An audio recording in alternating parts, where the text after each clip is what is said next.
హల్లెలూయా. దేవునికి మహిమ కలుగునుగాక. అవకాశం ఇచ్చిన పరిశుద్ధ పౌలు లూథరన్ చర్చ్ వారికి నా హృదయపూర్వక వందనాలు తెలియపరుస్తున్నాను.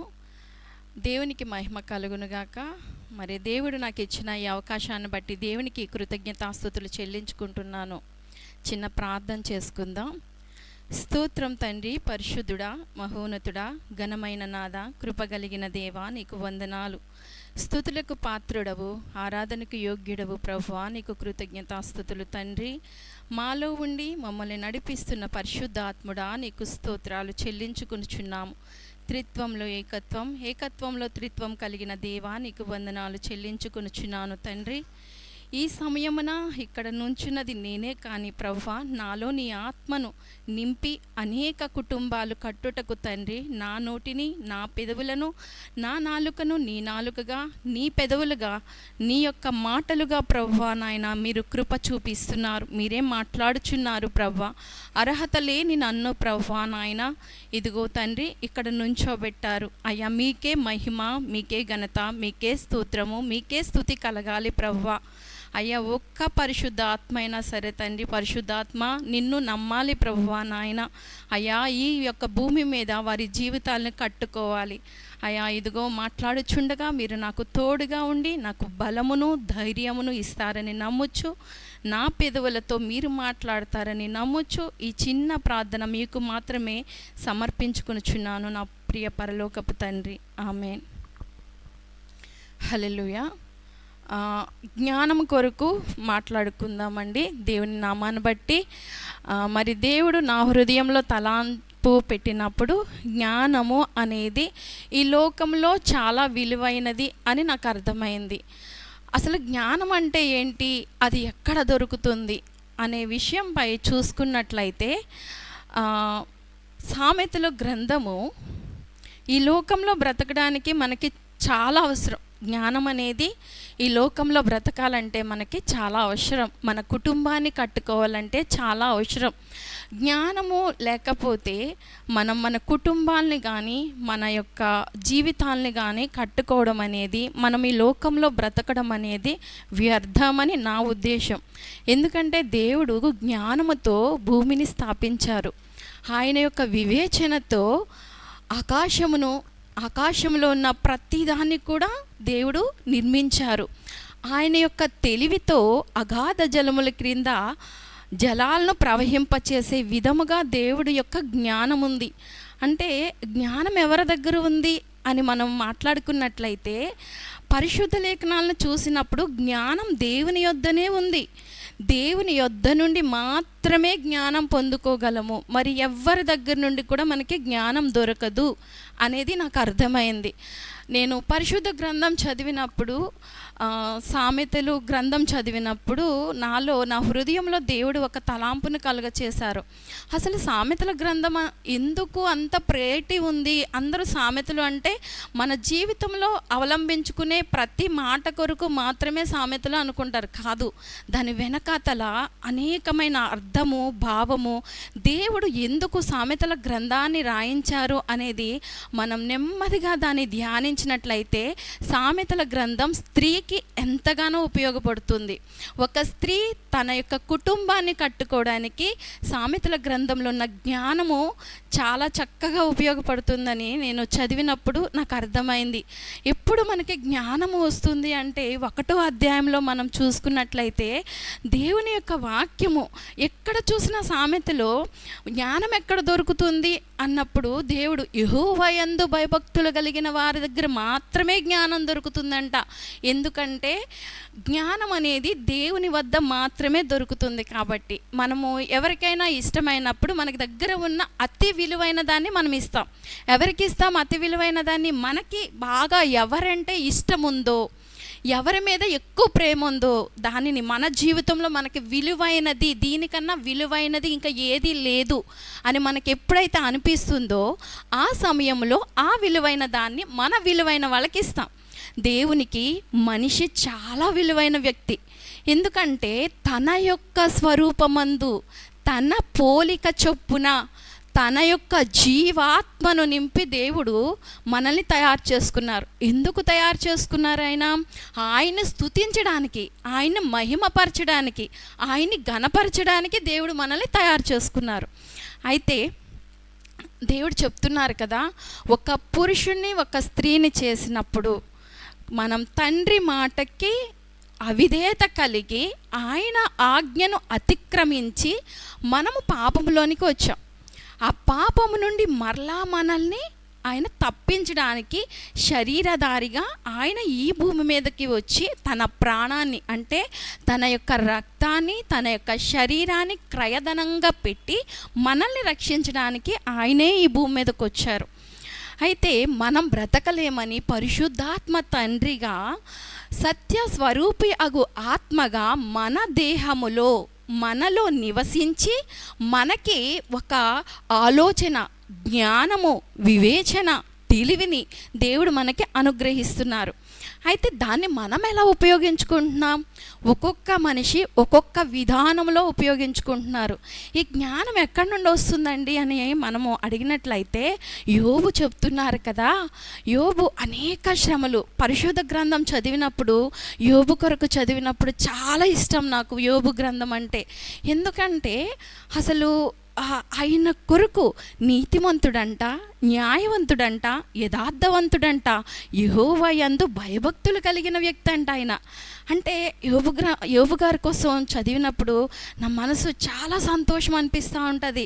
అట్లా మనం ఉండగలమా, అట్లీస్ట్ మనం ప్రయత్నం చేయగలమా అని అనేక మార్లు నేను ప్రతిసారి కూడా ప్రయత్నం చేస్తూ ఉంటా. ఎందుకంటే ఆయనలా ప్రవర్తించాలి, ఆయనలా జీవించాలి. అసలు నీతి అంటే ఏంటి, న్యాయం అంటే ఏంటి, యథార్థత అంటే ఏంటి, యెహోవా యందు భయభక్తులు కలుగుట అంటే ఏంటి అని నేను సర్చ్ చేసినప్పుడు, అంటే వెతికినప్పుడు అప్పుడు దొరికింది. జ్ఞానం ఉండాలి. మొట్టమొదటి మనకు కావాల్సింది ఏంటంటే జ్ఞానం. ఎప్పుడైతే జ్ఞానాన్ని మనం పొందుకుంటామో అది ఎక్కడ దొరుకుతుందంట? దేవుని నుండి మాత్రమే దొరుకుతుందంట జ్ఞానము. అయితే దేవుడు సామెతలు 3వ అధ్యాయము 5వ వచనంలో చెప్తున్నారు కదా, నీ స్వబుద్ధిని ఆధారము చేసుకొనుక నీ పూర్ణ హృదయంతో యెహోవా యందు నమ్మకముంచుము, నీ ప్రవర్తన అంతటి యందు ఆయనకి అధికారమునకు ఒప్పుకొను, అప్పుడు ఆయన నీ త్రోవలను సరళము చేయును. అంటే ఏం చెప్తున్నారు? మన స్వబుద్ధి, మనలో కూడా ఒక బుద్ధి ఉంది, మనలో కూడా జ్ఞానం ఉంది, మనలో కూడా తెలివి ఉంది, కానీ దాన్ని మీరు ఉపయోగించొద్దు. మీ స్వబుద్ధిని మీరు ఉపయోగించొద్దు. నా మీద ఆనుకోండి, యెహోవా యందు భయభక్తులు కలిగి జీవించండి. అంటే యోబు చాలా జ్ఞానవంతుడని మనం ఎందుకు అనుకుంటామంటే, యోబు గ్రంథం చదివినప్పుడు ఈ లోకం కోసం అనేక విషయాలు యోబు గ్రంథంలో రాసి పెట్టి ఉంచారు దేవుడు అంటాం. ఎందుకంటే ఆయన యెహోవాకు ఇష్టమైన వ్యక్తి. ఎందుకు ఇష్టమైన వ్యక్తి అయ్యారు అంటే, ఆయన నోటితో కూడా దేవుణ్ణి ఏమీ అనలేదంట. అనేకమైన కష్టాలు పడ్డారు ఆయన, కానీ దేవుణ్ణి ఆయన నోటితో ఒక్క మాట కూడా మాట్లాడలేదు. దేవుడు నాకు ఇలా చేశారు, అలా చేశారు అని అనలా. ఎందుకంటే మనము ఈ భూమి మీద జన్మించడమే దేవుడిచ్చిన గొప్ప అవకాశం. ఈరోజు మనం ఇక్కడ జీవిస్తున్నామంటేనే దేవుడు మనకి ఇచ్చిన గొప్ప ఆధిక్యత. ఇలాంటి అవకాశం, ఇలాంటి ఆధిక్యత ఉన్న మనము దేవుణ్ణి గుర్తించాం. అంటే అనేక మంది ప్రజలు బ్రతుకుతున్నారు, కానీ నిజమైన తండ్రి ఎవరో, నిజమైన లోకరక్షకుడు ఎవరో ఆయన్ని గుర్తించే వాళ్ళు లేకుండా ఉన్నారు. కానీ మనము గుర్తించగలుగుతున్నామంటే అది దేవుడిచ్చిన గొప్ప ఆధిక్యత. ఆయనే మనల్ని కన్న తండ్రి. ఈ లోకంలో తన స్వహస్తాలతో మనల్ని తయారు చేసి మన యొక్క శరీరములో ఆయన యొక్క ఆత్మను పెట్టి మనల్ని ఎన్నుకున్న దేవుడు మన కోసం ఈ యొక్క లోకంలోనికి వచ్చి ఆయన సింహాసనం, బంగారు సింహాసనం, ఆయన యొక్క సింహాసనం మీద 4 దిక్కుల నుండి 4 దూతలు, అనేక దూతలు, కోట్లాది కోట్ల దూతలు ఆయన స్తుతిస్తూ ఉన్నాయి, ఆరాధిస్తూ ఉన్నాయి. ఆయనకు అవసరం లేదు, అయినా సరే మనల్ని ఎంతో ప్రేమించి మన కొరకు ఆ బంగారు సింహాసనాన్ని విడిచి లోకంలోనికి వచ్చి మన కొరకు తన రక్తాన్ని, తన యొక్క యావదాస్తిని కూడా మనకిచ్చి మన దరిద్రాన్ని ఆయన తీసుకొని సిలువలో బలియాగమయ్యారు. అంటే మనకి కన్న తండ్రి అయ్యారు, మన ఆత్మని కనడానికి వచ్చారు, మనల్ని కన్నారు. అంతేకాదు మరణించి మూడో దినాన ఆయన మృత్యుంజయుడిగా లేచి మనకి ఆత్మనిచ్చి దత్తపుత్ర ఆత్మను మనకిచ్చి ఆయన మన కొరకు విజ్ఞాపన చేస్తున్నారు. ఇది జ్ఞానం. ఈ జ్ఞానాన్ని మనం నమ్మట్లే, చాలామంది నమ్మలేకపోతున్నాం. కానీ ఇది నమ్మకం కాదు, వాస్తవము ఇదే. మనం ఈ లోకంలో కొంతకాలం మాత్రమే జీవిస్తాం, కానీ తరువాత మనం ఎక్కడికి వెళుతాము అనేది జ్ఞానం. ఆ జ్ఞానాన్ని ఎవరు తెలుసుకోగలుగుతున్నారు అంటే ఎవరైతే దేవుని వెతుకుతారో, ఎవరైతే ఈ లోకంలో ఎందుకు పుట్టాము అనే ఒక ఆలోచన కలిగి ఉంటుందో, ఈ లోకం అంటే ఏంటి, అసలు ఈ లోకాన్ని సృష్టించిన సృష్టికర్త ఎవరు అనేది మనం వెతుకుతామో, ఆ వెతికినప్పుడు మాత్రమే బంగారం దాచినట్లు, వెండి దాచినట్లు, మనము ధనము దాచినట్లు, దాచిపెట్టిన ధనాన్ని వెతికినట్లుగా మనం వెతికినట్లయితే అసలైన దేవుడు ఎవరు అనేది మనం గుర్తించగలుగుతాం. అది చాలా చాలా ఇంపార్టెంట్. ఎందుకంటే ఈ లోకంలో బ్రతికేది కొంతకాలమే, కానీ మనము ఈ లోకం విడిచిన తర్వాత బ్రతికే ఈ సంవత్సరాలు అనేకమైనవి. ఆ సంవత్సరాలు మనం ఎక్కడ జీవించాలి అనే దాని కొరకు. అంటే చాలామంది అంటూ ఉంటారు, ఇప్పుడు మనిషిగా పుట్టాము, కానీ తర్వాత మనం ఎక్కడికి వెళ్తామో తర్వాత చూద్దాంలే అనుకుంటారు. అంటే జ్ఞానం లేనివారు, మూర్ఖులు, వాళ్ళు వెళ్ళే మార్గంలో మనం వెళ్ళకూడదు. ఒక స్త్రీని ఒక జ్ఞానవంతురాలుగా దేవుడు ఎట్లా నిర్మించారు అంటే, సామెతల గ్రంథంలో చూసుకున్నట్లయితే 1వ అధ్యాయం, జ్ఞానమును ఘోషించుచున్నది. జ్ఞానం అంట వెతుక్కు అంటుంది, ఘోషిస్తుందంట. జ్ఞానం తెలుసుకోవాలి. అదే 9వ అధ్యాయంలో జ్ఞానము నివాసమును కట్టుచున్నదంట. జ్ఞానం ఏం చేస్తుంది? ఒక నివాసం అంటే ఒక ఇల్లు, అంటే ఒక కుటుంబాన్ని కడుతుంది.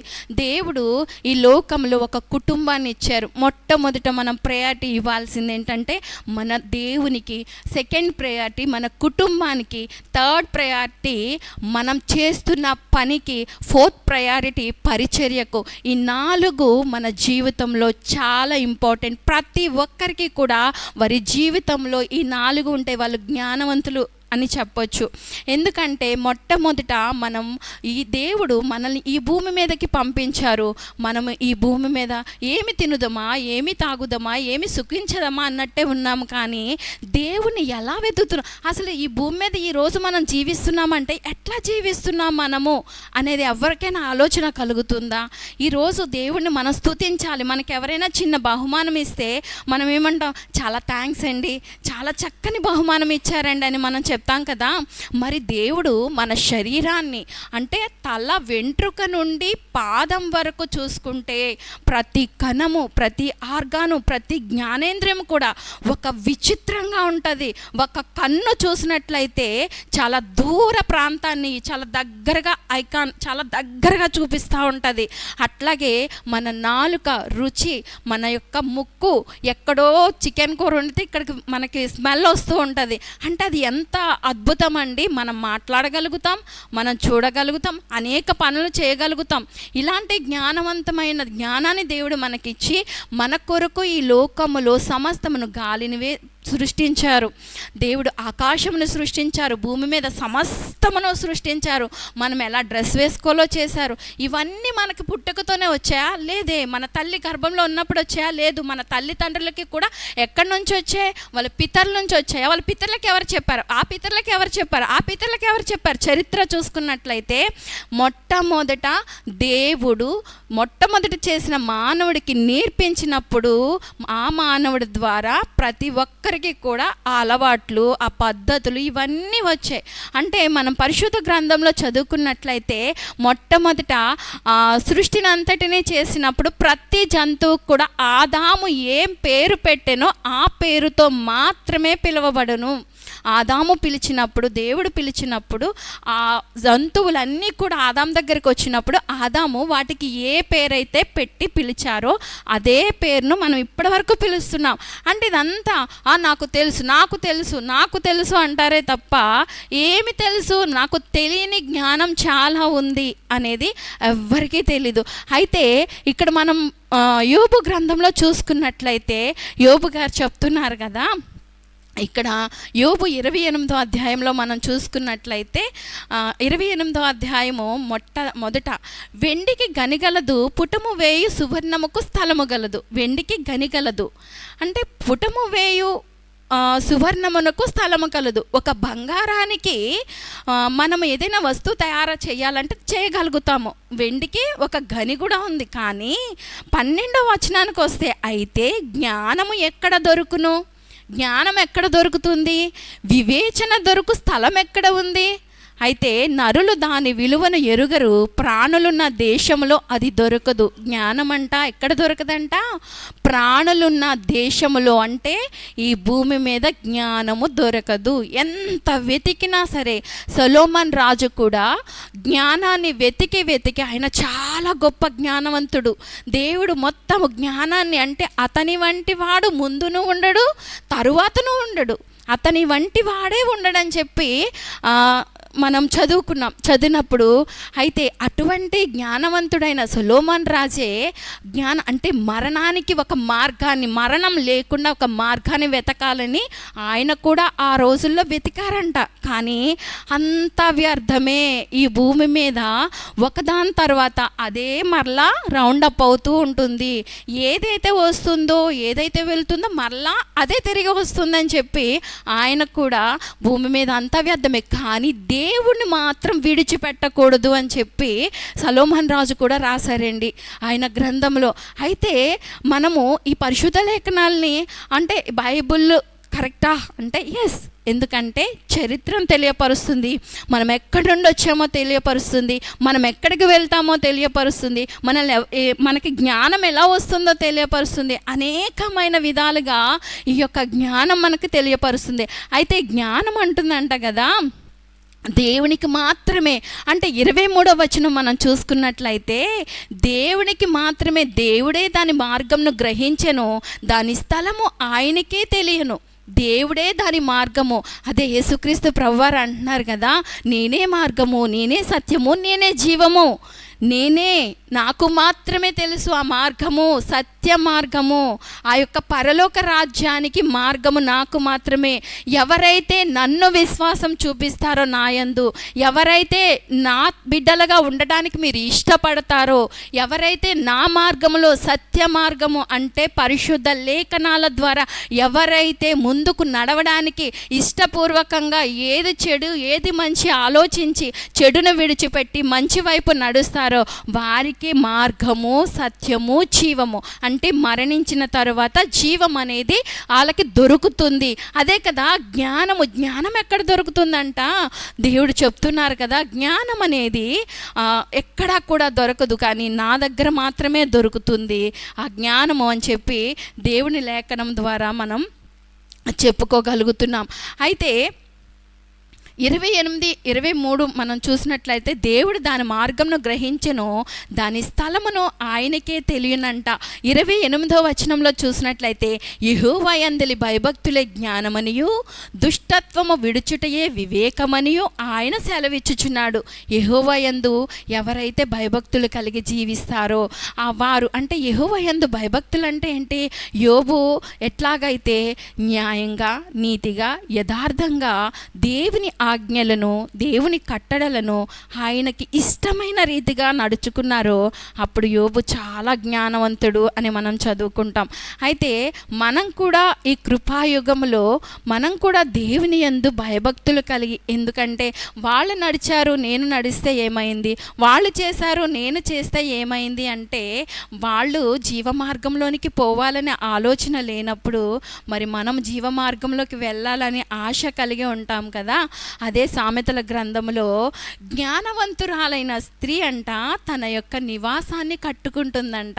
జ్ఞానవంతురాలైన స్త్రీ ఎలా కట్టుకుంటుందంట? తన నివాసాన్ని చాలా చక్కగా జ్ఞానవంతురాలైన స్త్రీ తన ఇల్లును కట్టుకుంటుందంట. అదే జ్ఞానము లేని స్త్రీ ఏం చేస్తుందంట? మూఢురాలు తన చేతులతో తన ఇల్లును ఓడబెనుకును. మూఢురాలు ఏం చేస్తుందంట? తన చేతులతో తన ఇల్లును ఓడబెనుక్కుంటుంది. జ్ఞానవంతురాలు మొదట తన కుటుంబములో ఇంటినంతటినీ పరిశీలన చేసుకుంటుంది. ఎందుకంటే ఈ యొక్క లోకంలో బ్రతకాలంటే జ్ఞానం ఇంపార్టెంటు. ఆ జ్ఞానములో దేవుని అడగాలి. జ్ఞానవంతురాలిగా మనం ఉండాలంటే మనం ఫస్ట్ ఏం చేయాలంటే దేవుని యందు విశ్వాసం ఉంచాలి. ఆయన నన్ను ఈ లోకంలోనికి పంపించారు. ఆయన నాకు ఈ యొక్క మనుషుల్ని, ఈ యొక్క ఆత్మల్ని నాకు సహాయంగా ఇచ్చారు. భర్తగా, బిడ్డగా నాకు ఇచ్చారు. అత్తగా, మామగా, అమ్మగా, చెల్లెలుగా, తమ్ముడుగా వీళ్ళని నాకు ఇచ్చారు. కాబట్టి నా చుట్టూ ఉన్న వాళ్ళని నేను బాధపరచకూడదు. నా నోటి పెదవుల ద్వారా నేను బాధ పెట్టకూడదు. వారు తెలిసి అనినా తెలియకనినా దానిని మనము అర్థం చేసుకోవాలి. మొదట నోరు జారకూడదని తన యొక్క నోటిని ఏం చేయాలండి? నోటిని కాచుకోవాలి. ఆ నోటికి పెదవులకి మార్గాన్ని, అంటే ఒక దేవుని వాక్యాన్ని, దేవుని వాక్యము అంటే మనము యాకోబు గ్రంథంలో చదువుకున్నట్లయితే, యాకోబు రాసిన పత్రికలో ఉంటుంది. అంటే ప్రతి దాన్ని కూడా, ప్రతి ఒక్క జంతువును కూడా సాధు చేయగలమంట, కానీ మన నాలుకని సాధు చేయలేమంట. ఆ నాలుకని సాధు చేయగలిగింది దేవుని మాట మాత్రమే, దేవుని వాక్యం మాత్రమే మన నాలుకను సాధు చేయగలుగుతుంది. మరి ఏది కూడా మన నాలుకను సాధు చేయలేదు.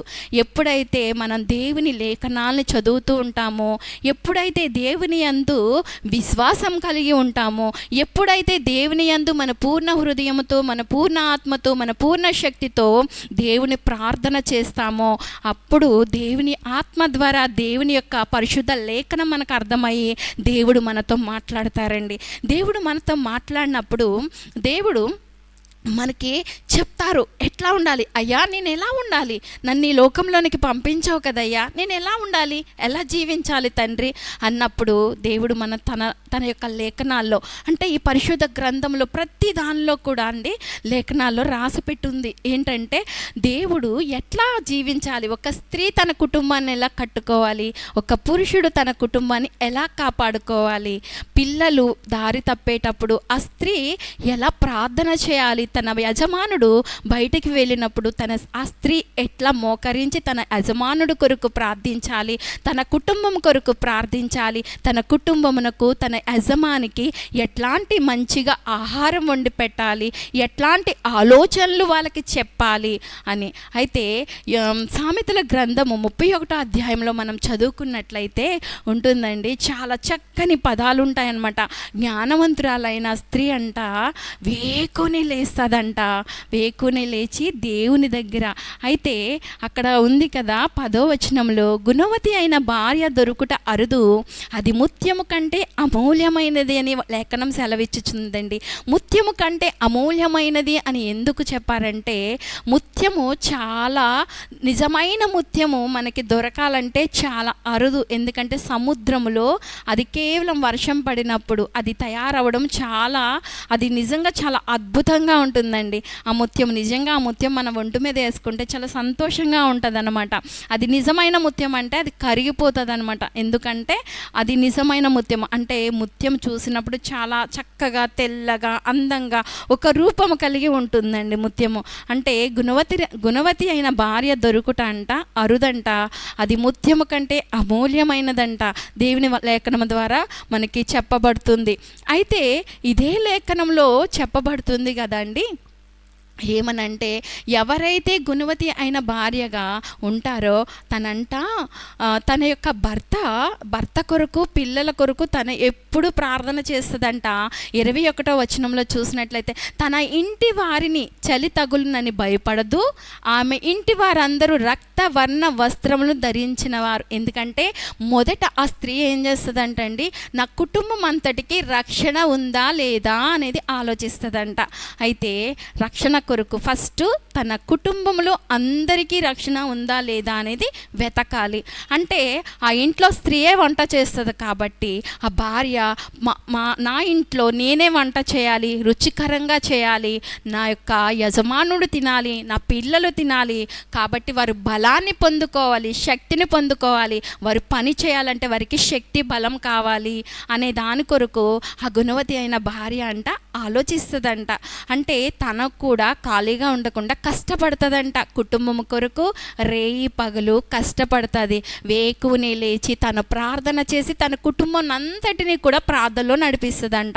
అయితే మరి అందులోనే చెప్తున్నారు కదండి, అదే వచనంలో చూసినట్లయితే తన యొక్క యజమానుడంట ఆమె జ్ఞానవంతురాలు గుణవంతురాలని కాబట్టి తన కుటుంబంలో యజమానుడు బయట నుండి ఇంటికి వచ్చినప్పుడు తనకి తన యొక్క కష్టంలో పాలు పంచుకుంటుంది. ఎప్పుడైతే ఒక కుటుంబాన్ని అంటే వచ్చిన వెంటనే విరుచుకు పడిపోకుండా తనకి ఏం కావాలో మొదట ఆలోచించి తన మాటలతో ఓదార్పును కలుగ చేయాలి ఫస్ట్. అంతేకాదు తన పిల్లలని చుట్టూ వాళ్ళ ప్రవర్తన ఎట్లా ఉంది, వారు దేవుని యొక్క భయభక్తుల్లో ఉన్నారా లేదా, వాళ్ళు ఎలా నడుస్తున్నారు, వారు ఎవరితో మాట్లాడుతున్నారు, వారు ఏం చేస్తున్నారు, ఎలా ప్రవర్తిస్తున్నారు అనేది ఆ స్త్రీ ఏం చేస్తుందంట, గుర్తిస్తుందంట. అది గుర్తించి వాళ్ళకి అవసరమైనప్పుడు దండించాలి, అవసరమైనప్పుడు చెప్పాలి, బోధించాలి. అట్లా ఈ జ్ఞానం అంతా కుటుంబాన్ని, అంటే నెల అయ్యేసరికి నాకు ఇల్లు లేదు, నగలు లేదు, ఇది కాకుండా తన భర్తతో కలిసి కూర్చొని తన కష్ట సుఖాల్లో పాలు పంచుకుంటూ తను కూడా జ్ఞానవంతురాలుగా తను కూడా కష్టపడడమే కాదు వారికి మంచి సలహాలను మంచి ఆలోచనలు ఇచ్చినప్పుడు తన ఇల్లే స్వర్గంగా ఆ యొక్క పురుషుడు ఆలోచిస్తాడు. ఆ విధంగా ఆలోచించినప్పుడు తల్లి బిడ్డలను చక్కగా తనకు కావలసిన ఆహారంను వండి పెట్టడమే కాదు, పిల్లలకు కావలసిన అన్నీ సమకూర్చినప్పుడు తండ్రి ఒక కవచంలా ఆ కుటుంబాన్ని కాయాలి, ఒక కంచెలా ఆ కుటుంబాన్ని కాసి వాళ్ళ యొక్క చుట్టూ కూడా వాళ్ళకి ఎలాంటి ఇబ్బంది కలగకుండా చూసినప్పుడు ఆ కుటుంబము నలుగురిలోకి వెళ్ళినప్పుడు, అంటే క్రైస్తవులు అనగానే మొదట మన కుటుంబాన్ని ఇతరులకు ఎగ్జాంపుల్గా చూపించాలి.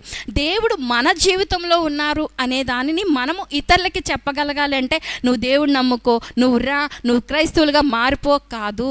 మన జీవితాన్ని నా దేవుడు పరిశుద్ధుడు, నా కుటుంబము పరిశుద్ధమైన కుటుంబం, నేను పరిశుద్ధురాల్ని, నేను పాపినే కానీ పరిశుద్ధురాలుగా నేను ఈ లోకంలో దేవుడు నన్ను తయారు చేశారు.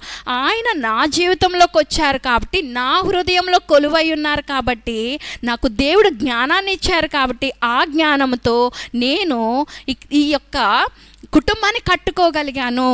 మన వర్క్ ప్లేస్లో కూడా ఎక్కడైనా సరే మొదట మనము మన దేవుణ్ణి ఎప్పుడైతే మన మనస్సులో మన హృదయంలో ఆయన తలాంపుల్ని ఆయన యొక్క క్రియల్ని మనము ఇతరులకి చూపించగలగాలి. మన జీవితంలో ఉన్నప్పుడు దేవుడు మనకి మన కుటుంబానికే కాదు మన చుట్టుప్రక్కల వాళ్ళు కూడా మనల్ని చూసినప్పుడు ఓ దేవుడు అంటే ఇదా, వీళ్ళ నాన్నగారు అంటే ఇంత చక్కగా, అంటే క్రైస్తవులు అంటే ఇట్లా ఉంటారా, సో క్రైస్తవులు దేవుడు చాలా గొప్పవాడు. అంటే మనల్ని బట్టి మన కుటుంబాన్ని బట్టి మనం పని చేసే ప్రదేశాల్లో కానీ మన నివాసం ఉన్న ఇళ్ళ స్థలాల్లో కానీ మేము కూడా ఆయన్ని రుచి చూడాలి. రుచి చూస్తే ఎలా ఉంటుంది, యెహోవా ఉత్తముడని రుచి చూసి ఎరుగుడి అని కీర్తనకారుడు చెప్తున్నాడండి. యెహోవా ఉత్తముడని రుచి చూపించాలంటే మనం ఏం చేయాలి, యెహోవా మీరెందుకు ఇలా చేస్తున్నారని ఎదుటి వాళ్ళని చెయ్యెత్తి చూపించడం కాదు. నీ వచ్చిన పని ఏంటి, మనము ఈ లోకంలోకి ఎందుకు వచ్చాము, మనం చేయాల్సిన పని ఏంటి, మనకి దేవుడు ఇచ్చిన ఆధిక్యత ఏంటి అనే దాన్ని మనం చూసుకున్నట్లయితే దేవుడు నిజంగానే మనము దేవుని యొక్క క్రియల్ని మనం ఇతరులకి మన చేతల ద్వారా, మన యొక్క అలవాట్ల ద్వారా, మన యొక్క మాట ద్వారా మనము ఇతరులకి చెప్పగలుగుతామండి. అయితే యోబు గ్రంథం మనం చూసుకున్నట్లయితే యోబు గ్రంథంలో చెప్తున్నారు కదండి, జ్ఞానం ఎక్కడ దొరుకుతుందంట, సముద్రాన్ని అడిగినప్పుడట, సముద్రాన్ని అగాధ స్థలంలో అడిగినప్పుడట సముద్రం చెప్తుందంట కదా, జ్ఞానము ఎక్కడ దొరుకుతుంది అని మనమంట సముద్రాన్ని అడిగినప్పుడట సముద్రం అంటుందంట నాకు తెలియదు. అగాధ స్థలం అడిగితే అగాధ స్థలం చెప్తుందంట కదా, జ్ఞానం ఎక్కడ దొరుకుతుంది, నీ దగ్గర ఏమైనా దొరుకుతుందా అని మనము వెళ్ళి అడిగినప్పుడంట అంటే ఏంటి అంటదంట. వాక్యమే సెలవిస్తుందండి మనకి, ఆ మాట నిజంగా వాక్యమే మనకు సెలవిస్తుందండి. జ్ఞానమును సంపాదించిన వాడు ధన్యుడు, వివేచన కలిగిన నరుడు ధన్యుడు. దాని కుడి చేతిలో దీర్ఘాయువును, దాని ఎడమ చేతిలో ధనఘనతలు ఉన్నవి. దానిని అవలంబించి వారికి అది జీవ వృక్షం అంటండి. ఎప్పుడైతే జ్ఞానాన్ని మనం పొందుకుంటామో, జ్ఞానం సంపాదించిన నరుడు ధన్యుడంట. జ్ఞానాన్ని ఎవరైతే సంపాదించుకుంటారో, అయితే గొప్ప ఐశ్వర్యము కంటే మంచి పేరును, వెండి బంగారముల కంటే కోరదగినవి ఏముంటాయండి? ఏముండవండి. గొప్ప ఐశ్వర్యం కంటే మంచి పేరు అంటే ఈ లోకములో మనం చనిపోయినా సరే మన యొక్క పేరు నిలిచిపోతుంది. ఎందుకంటే మనం చేసిన పనులను బట్టి. అది ఎక్కడి నుండి దొరుకుతుందండి? దేవుని దగ్గర నుండే దొరుకుతుంది. ఎక్కడి నుండి వస్తుంది? దేవుని వద్ద నుండే వస్తుంది. మనకి సహనం ఎక్కడ వస్తుంది? వివేచన ఎక్కడ వస్తుంది? వివేకం ఎక్కడ వస్తుంది? వివేచన అనేది కానీ, వివేకం అంటే పెద్దల యందు గౌరవము, పెద్దలకు గౌరవించి మర్యాద చేయడము, ఇదంతా మనకి వివేకము. అంటే వీడు చెప్పడం ఏంటి, నాకు నేనెందుకు వినాలి అన్న అహం ఉంటే అది జ్ఞానం కాదండి, అది జ్ఞానం అనిపించుకోదు. ఎందుకంటే జ్ఞానం అనేది పెద్దలు మనకు చెప్పినప్పుడు, పెద్దవాళ్ళైనా చిన్నవాళ్ళైనా చెప్పినప్పుడు మనం దానిని విని అందులో జ్ఞానము ఎంతో ఉంది. ఏది యోగ్యమైనది, ఏది అయోగ్యమైనది, ఏది మంచిది, ఏది చెడ్డది అనేది మనకి తెలుస్తుందండి. అయితే యెహోవా జ్ఞానము వలన భూమిని స్థాపించారంటండి. ఆయన వివేచన వలన ఆకాశములు స్థిరపరిచెను. ఆయన తెలివి వలన అగాధ జలములను ప్రవహింపచేసనంటండి. దేవుడే కదా, ఆయన తెలివి వలన భూమిని ఆయన జ్ఞానముతో చేశారండి ఈ భూమిని. ఆయన యొక్క తెలివితో ఆకాశమును, ఆకాశ మండలమును, ఆకాశ నక్షత్రములను అవి కిందకి రాలిపోకుండా అక్కడే ఉంచారండి. మేఘము నుండి బిందువులను కిందకు పడే విధముగా, వర్షం కురిసే విధముగా భూమికి ఆజ్ఞాపించారండి దేవుడు. ఏమనంటే భూమి నువ్వు పండు అని దేవుడు ఆజ్ఞాపించారు. భూమి నుండి మనల్ని తీశారు, నేల మట్టి నుండి మనల్ని తీసి తన యొక్క స్వహస్తాలతో మనల్ని తయారు చేసి ఆయన జ్ఞానం అండి. ఆయన జ్ఞానము అంటే, ఆయన జ్ఞానం ఎక్కడుంది అంటే ఒక మనిషిలోనే ఉందండి. ఒక మనిషిని దేవుడు ఎలా తయారు చేశారు? అసలు ఒక మనిషిని మనం చూసినప్పుడు అసలు మనకు అనిపించాలి కదా, చూసినప్పుడు అరే ఈ జ్ఞానము, ఈ యొక్క కన్ను ఎలా వచ్చింది, ఈ యొక్క చేతులు ఎలా ఆడిస్తున్నాము, అసలు చదవడానికి కానీ జ్ఞాపకం ఉంచుకోవడానికి కానీ ఈ చిన్న పుర్రెలో ఇన్ని నర్వస్ సిస్టమ్స్ ఎట్లా పెట్టబడి ఉన్నాయి అనేది చూసుకున్నా, ఒక గుండెని మనం పరీక్ష చేసుకున్నా సరే మనకు అనిపిస్తుంది కదా, అయ్యో బాబా జ్ఞానం ఎంత గొప్పది, అమ్మో ఇంత జ్ఞానమా, అసలు దేవుడు అంటే ఎవరు అనేది అక్కడే వెతకాలనిపిస్తుందండి. ఈ లోకంలోకి వచ్చిన తర్వాత దేవుడు ఎవరు అంటే యేసుక్రీస్తు ప్రభువారు దేవుడు అంటున్నారు కదా. వీళ్ళు పిచ్చివాళ్ళు అంటా ఉంటారు. అంటే నిజంగానే చాలా సైంటిస్టులని చెప్పినప్పుడు వీళ్ళు పిచ్చివాళ్ళరా, వీళ్ళకేం తెలీదు అంటూ ఉంటారు. వాళ్ళకే తెలుసండి అసలైన జ్ఞానం. అందుకే కదా వాళ్ళు తర్వాత ఫస్ట్ ఫెయిల్ అయిన తర్వాత సక్సెస్ అయ్యారు, చాలామంది సక్సెస్ అయ్యారు. అట్లానే అంటే జ్ఞానం లేని వాళ్ళు, మూర్ఖులు అట్లా చెప్తా ఉంటారండి. జ్ఞానవంతులైన వాళ్ళు ఏం చేస్తారంటే, ఓ జ్ఞానం అంటే ఇలా ఉంటుందా అని ఒక్కసారి ఆలోచిస్తారు.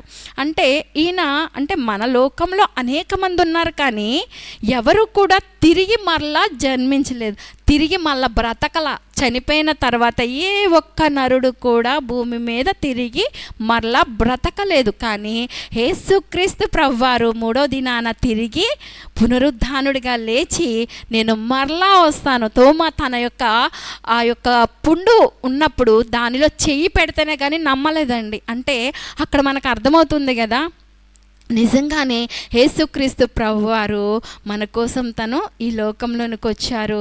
ఆయన యొక్క జ్ఞానాన్ని మనకి నేర్పించాలనుకుంటున్నారు. ఆయన యొక్క జ్ఞానము ద్వారా మనల్ని ఏం చేయాలనుకుంటున్నారు? ఆయన వచ్చిన రాజ్యానికి, ఆయన ఉన్న రాజ్యంలోనికి మనల్ని కూడా తీసుకెళ్ళి మన కొరకు ఒక రాజ్యాన్ని సిద్ధపరిచి ఆ రాజ్యంలో మనతో పాటు ఆయన కూడా ఉండాలనుకుంటున్నారండి. ఆయన ఉన్నప్పుడు మనకు ఏడుపు ఉండదంట, బాధ ఉండదంట. ఈ భూమి మీద అయ్యో నా కొడుకు నాకే ఎందుకురా నాయనా ఇన్ని కష్టాలు నువ్వు ఎందుకు పెట్టావయ్యా అంటూ ఉంటాం. పెట్టింది ఆయనను మనం ఎలా అనుకుంటామండి? పెట్టింది దేవుడు కాదు. మన యొక్క అవివేకము ద్వారా, మనం చేసిన పొరపాటు ద్వారా మాత్రమే సమస్యలని వస్తాయండి. ఎందుకంటే నా పూర్తి ఎక్స్పీరియన్స్ని బట్టి మాత్రమే నేను చెప్పగా, మనం ఆలోచించకుండా తీసుకున్న ప్రతి నిర్ణయం వల్ల మాత్రమే అవి మనకి ఏర్పాటు అవుతాయి, కానీ లేదు అంటే మనకి అవి రావండి. కాబట్టి మనము దేవుని యందు ఎట్లాగా దేవుని యందు మనకి చూసినట్లయితే చెప్తున్నారు కదండి, కీర్తనాకారుడు కూడా తన యొక్క జీవితంలో ఆయన చేసిన ప్రతి దాన్ని కూడా జ్ఞానము అనేది ఎక్కడ ఉంటుంది, జ్ఞానం అనేది ఎట్లాగా, కీర్తన 130వ అధ్యాయము 7 మనం చూసుకున్నట్లయితే అందులో దేవుని మాటలు సెలవిస్తున్నాయి కదండి. 7వ అధ్యాయంలో 137:5 యెహోవా కొరకు నేను కనిపెట్టుకొనుచున్నాను, యెహోవా కొరకు నేను కనిపెట్టుకొనుచున్నాను, నా ప్రాణం ఆయన కొరకు కనిపెట్టుకొనుచున్నది, ఆయన మాట మీద నేను ఆశ పెట్టుకుని ఉన్నాను. అయితే ఇశ్రాయేలీయులు యెహోవా మీద ఆశ పెట్టుకొని ఉన్నాము, యెహోవా యొద్ద కృప దొరుకును, ఆయన యొద్ద సంపూర్ణ వివేచన దొరుకునంట. ఇక్కడ 7వ వచనంలో చెప్తున్నారు కదా, యెహోవా వద్ద కృప దొరుకును. మనం ఏమనుకుంటాం? యేసయ్య వద్ద కృప అనేది యేసయ్య ఎట్లా ఇచ్చారండి? యెహోవాయే యేసయ్యగా ఈ లోకంలోనికి వచ్చి ఆయన కృపను మనకిచ్చి మన దారిద్ర్యాన్ని ఆయన తీసుకొని మన కొరకు ప్రాణం పెట్టి ఆయన ఈ లోకంలో నుండి మనల్ని ఆయనతో తీసుకొని వెళ్ళుటకు మనకు జ్ఞానాన్ని ఇచ్చారని. మనం ఎలా ఉండాలి? నీ పూర్ణ హృదయంతో, నీ పూర్ణ ఆత్మతో, నీ పూర్ణ శక్తితో నన్ను స్తుతించు, నేనే దేవుడునని నువ్వు నమ్ము, విశ్వాసం ఉంచు. అప్పుడు నీవు ఎవరు, నువ్వు ఏంటి అనేది తెలుస్తుంది అని చెప్పి దేవుని లేఖనం సెలవిచ్చుచున్నదండి. అయితే రెండోది ఏం చెప్తున్నారు? నిన్ను వలె నీ పొరుగువారిని ప్రేమించు. నిన్ను వలె నీ పొరుగువారిని అంటే ఇప్పుడే కదా మనం మాట్లాడుకున్న దేవుడండి మనల్ని చేయడానికి ఎంతో కష్టపడ్డారండి. ఆయన అన్నీ చేశారు. 6వ దినాన మనల్ని చేసి ఆయన విశ్రాంతి తీసుకున్నట్లు ఉంటుందన్నమాట. బైబిల్ వాక్యం మనం చదువుకున్నట్లయితే ఆయన 6వ దినాన విశ్రాంతి తీసుకున్నారంట. అంటే మనిషిని చేయడం అనేది ఎంత కష్టం.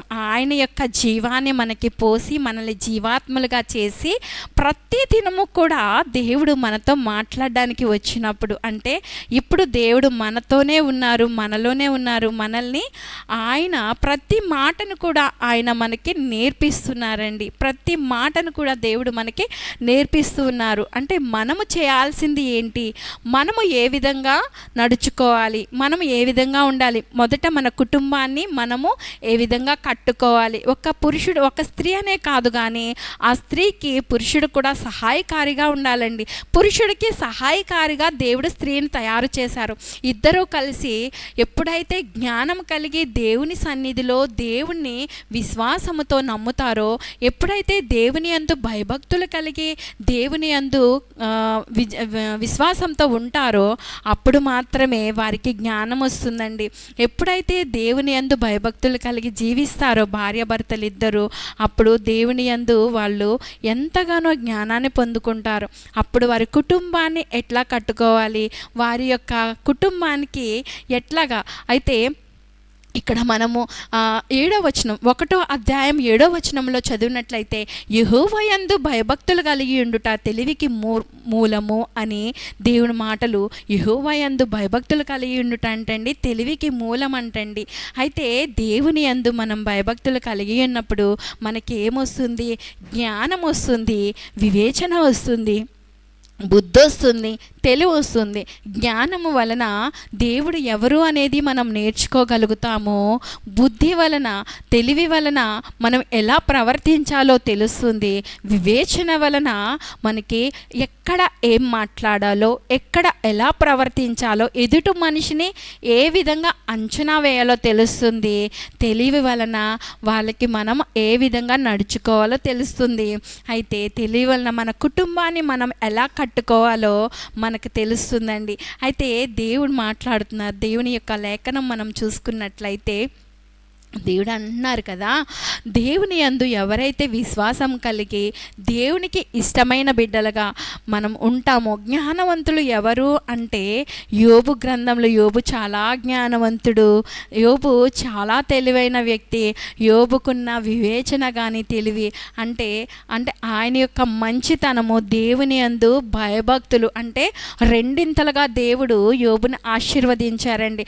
మనం ఎప్పుడు ఆశీర్వాదాల వెంట మనం పరిగెత్తకుండా మనము దేవునికి మొదట లోబడినప్పుడు దేవుడే మనల్ని క్రమక్రమంగా ఆశీర్వదిస్తూ ఉంటారండి.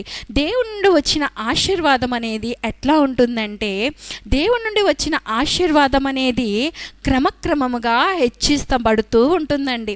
దేవుడి నుండి ఆశీర్వాదం ఒకేసారి వచ్చేదండి. దేవుడు మొదట అబ్రహామును క్రమక్రమముగా ఆశీర్వదించారంట. తన ప్రియ కుమారుడైన ఇస్సాకును కూడా క్రమక్రమంగా ఆశీర్వదించారంట దేవుడు. అంటే ఒకేసారి ఆశీర్వదించలేదు, క్రమక్రమంగా. ఎందుకంటే ఎప్పుడు కూడా మనం జాగ్రత్తగా మెట్టు ఎక్కుతూ ఉంటే జాగ్రత్తగా మనం ఎక్కగలుగుతాం. లేదు, మొట్టమొదటి మెట్టు నుండి 5వ మెట్టుకి మనం ఎక్కాము అంటే జారిపోవచ్చు, పడిపోవచ్చు, దెబ్బలు తగలవచ్చు, ఇవన్నీ జరగవచ్చు. కాబట్టి క్రమక్రమంగా ఎదగడం అనేది మనం చూసుకోవాలి. దేవుడు ఒక పనినిచ్చినప్పుడు ఆ పనిని ఎలా చేయాలి, ఆ పనిలో వచ్చిన ధనాన్ని ఎలా ఖర్చు పెట్టుకోవాలి, ఆ ధనాన్ని భార్యకి భర్త ఎలా ప్రేమించాలి, భర్తను భార్య ఎలా గౌరవించాలి, పిల్లలు దాన్ని చూసి పిల్లల్ని, రేపు తరం పిల్లల్ని మనము ఎలా పెంచాలి అనేదాన్ని మనం చూసుకున్నట్లయితే, జ్ఞానం అనేది మన కుటుంబంలోని మనము మొదట ఆ జ్ఞానంతో మన గృహాన్ని మనం కట్టుకోగలిగినప్పుడు, ఆ జ్ఞానంతో మన పని ప్రదేశాల్లో కానీ, మనం ఎక్కడైనా పని చేస్తున్నప్పుడు కానీ, అలాంటి ప్రదేశంలో మనం చూసుకున్నప్పుడు ఆ జ్ఞానాన్ని ఈ లోకంలో ఉపయోగించవచ్చు. దేవుడి నుండి వచ్చే జ్ఞానమును మనం పొందుకున్నట్లయితే ప్రతి దినము కూడా ఉదయము సాయంత్రము మనం దేవుని యందు భయభక్తులు కలిగి లేచిన వెంటనే, తండ్రి నీవు మాకు మరొక దినాన్ని లోకంలో చూడడానికి ఇచ్చావు కదయ్యా, నీకు కృతజ్ఞతాస్తుతులు. నీవు ఆకాశమును భూమి కింద జలాలను కలుగ చేసిన దేవుడు కదా, నీకు కృతజ్ఞతాస్తుతులయ్యా. ఇదిగో నా హృదయంలో నిన్ను కొలువుండమని బ్రతిమలాడుకునుచున్నానయ్యా. ఈ దినమంతా కూడా నీకు అవివేకిగా కాకుండా నీకు వివేకము కలిగి, నీకు వినయము కలిగి ప్రవర్తించే విధానమును నాకు నేర్పించయ్యా అని, నా కుటుంబాన్ని ఎలా సరిచేసుకోవాలో నాకు నేర్పించయ్యా, నాకు జ్ఞానమునివ్వయ్యా అని మనం దేవుణ్ణి మొరపెట్టినప్పుడు దేవుడు మనకి జ్ఞానమునిస్తారు. ఆ జ్ఞానము ద్వారా మన కుటుంబాన్ని కట్టుకోగలుగుతాము. మనము దేవుని యొక్క పరిచర్యలో కూడా ఉపయోగపడగలుగుతాము. అంటే దేవుని పరిచర్య అనేది మనం ఏ విధంగా చేయాలి, ఎలా చేయాలి అనేది నువ్వు నమ్ముకో కాదు, కానీ దేవుని నమ్ముకోవటం వల్ల మనకు వచ్చే జ్ఞానం ఏమిటి, మనం తరువాత మన జీవితంలో అంటే ఈ లోకంలో ఉన్న అన్నీ కూడా మనకి చాలా అందంగా కనిపిస్తాయి, కానీ దేవుణ్ణి రుచి చూసినప్పుడు అది ఇంకా అందంగా ఉంటుందండి. కానీ దాన్ని రుచి చూపించడం మనకు తెలియటం లేదు, దాన్ని ఏ విధంగా రుచి చూడాలో వాళ్ళకి తెలియటం లేదు. కాబట్టి దాని యొక్క రుచి తెలియటం లేదు. ఒక ఆహార పదార్థాన్ని ఇతరులకి ఆ రుచిని మనం చూపించాలంటే ఎంత బాధ్యత కలిగి మనం దాని మీద కాన్సన్ట్రేషన్ చేసి అన్నీ అందులో కలపాల్సినవన్నీ కలిపి వండి వడ్డిస్తామో, రుచి ఎలా ఉంది అని అడుగుతామో, అట్లాగే దేవుడు మన కొరకు ఈ లోకంలోనికి వచ్చిన పరిచర్య, మనము ఈ లోకంలోకి వచ్చిన పనిని మనం ఎలా చేశాము, ఎలా నిర్వర్తిస్తున్నాము, ఆయన యొక్క ఆజ్ఞలు, విధులు, కట్టడలను అనుసరించి మనం ఎలా నేర్చుకుంటున్నాము అన్న విషయం కోసం మనము నేర్చుకోగలుగుతాము, ఇతరులకి చెప్పగలుగుతామండి. దేవుడు ఇచ్చిన అవకాశాన్ని బట్టి దేవునికి కృతజ్ఞతాస్తుతులు చెల్లించుకుంటూ అవకాశం ఇచ్చిన పరిశుద్ధ పౌలు లూథరన్ చర్చ్ వారికి కూడా నా యొక్క ధన్యవాదాలు తెలియపరుస్తున్నానండి. మరి ఒక చిన్న పాట పాడడానికి ఏమన్నా సరే, చిన్న ప్రార్థన చేసుకుందాం. స్తోత్రం నాయన, పరిశుద్ధుడా, నీకు వందనాలు, స్తుతులు, స్తోత్రాలు చెల్లించుకొంచున్నాం తండ్రి. ఇచ్చిన అవకాశాన్ని బట్టి నీకు కృతజ్ఞతాస్తుతులయ్యా. అయ్యా ఇదిగో తండ్రి నాయన, ఈ మాటల్లో ఏమైనా దోషములు ఉంటే ప్రభువా నాయన, నీకు విరుద్ధమైనది ఉంటే తండ్రి దాన్ని తీసివేయమని, నన్ను క్షమించమని బ్రతిమలాడుకొనుచున్నాను.